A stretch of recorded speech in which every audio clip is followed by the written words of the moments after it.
ಓಯ್, ನಾನು ಯಾರ ಜೊತೆನಾದರೂ ಇಮೋಷನಲ್ ಆಗಿ ಅಟ್ಯಾಚ್ ಆಗಿಬಿಟ್ರೆ ಒಂದು ನಾನು ಹರ್ಟ್ ಆಗ್ತೀನಿ, ಇಲ್ಲಾಂದ್ರೆ ಅವ್ರನ್ನ ಹರ್ಟ್ ಮಾಡ್ತೀನಿ. ಯಾರಿಗೂ ಹರ್ಟ್ ಆಗದೆ ಇರಬೇಕು ಅಂತ ಹೇಳಿದ್ರೆ ನನ್ನ ಸುತ್ತ ಯಾರೂ ಇಲ್ಲದೆ ಇರಬೇಕು. ಅವಾಗ ಮಾತ್ರನೇ ಅದು ಸಾಧ್ಯ.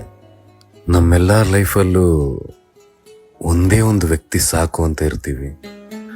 ಆ್ಯಂಡ್ ಆ ವ್ಯಕ್ತಿ ಮಾತ್ರ ನಮ್ಮ ಲೈಫಿಗೆ ಬಂದ್ಬಿಟ್ರೆ ನಾವು ಯಾವುದಕ್ಕೂ ಹರ್ಟ್ ಆಗೋದಿಲ್ಲ, ಏನೇ ಕಷ್ಟಗಳು ಬಂದರೂ ಹರ್ಟ್ ಮಾಡ್ಕೊಳ್ಳಲ್ಲ.